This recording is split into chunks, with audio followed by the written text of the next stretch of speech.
പൂക്കോട് വെറ്ററി സർവകലാശാലയിലെ സിദ്ധാർത്ഥന്റെ മരണത്തിൽ 2 പേർ കൂടി അറസ്റ്റിൽ. വിദ്യാർത്ഥികളായ കോഴിക്കോട് സ്വദേശി നസീഫ്, ആലപ്പുഴ സ്വദേശി അഭി എന്നിവരാണ് പിടിയിലായത്. വിവരങ്ങൾ നൽകാൻ അനീസ് അലി ചേരുന്നുണ്ട്. അനീസ്, എന്താണ് ഇവരുടെ പങ്ക്?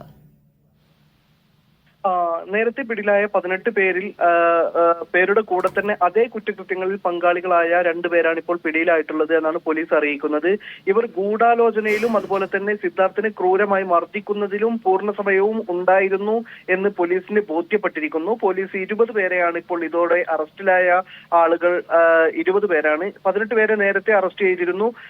അതിൽ സിൻജോ ജോൺസൺ, അമൽ എഹ്സാൻ തുടങ്ങിയ ആളുകളായിരുന്നു മുഖ്യപ്രതികളായി പോലീസ് കണ്ടെത്തിയിരുന്നത്. കാശിനാഥൻ, സിൻജോ ജോൺസൺ തുടങ്ങിയ ആളുകൾ അതിക്രൂരമായി മർദ്ദിച്ചിരുന്നു എന്നും 18 പേർ മൊത്തം കേസിൽ പ്രതികളാണ് എന്നും കണ്ടെത്തിയിരുന്നു. അതിനുശേഷമാണ് ഇപ്പോൾ 2 പേരെ കൂടി പിടികൂടിയിരിക്കുന്നത്.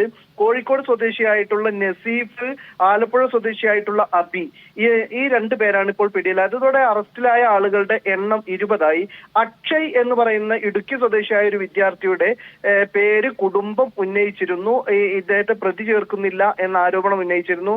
നേരത്തെ മുൻ പ്രതിപക്ഷ നേതാവ് രമേശ് ചെന്നിത്തലയും ഈ കാര്യങ്ങളിൽ വലിയ ആരോപണം ഉന്നയിച്ചിരുന്നു. എം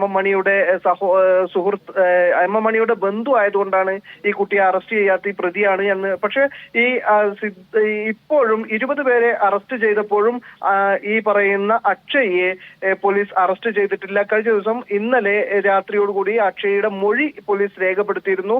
എന്നാൽ അറസ്റ്റ് രേഖപ്പെടുത്തിയിട്ടില്ല. ഇപ്പോൾ മറ്റ് 2 പേരെയാണ് ഇപ്പോൾ കൂടിയിട്ടുള്ളത്. ഇവർ പിടിയിലായതോടുകൂടി ഇപ്പോൾ പോലീസ് ഈ വിഷയത്തിൽ അറസ്റ്റിലായ ആളുകളുടെ എണ്ണം 20 ആയിട്ടുണ്ട്. രേഷ്മ. ശരി.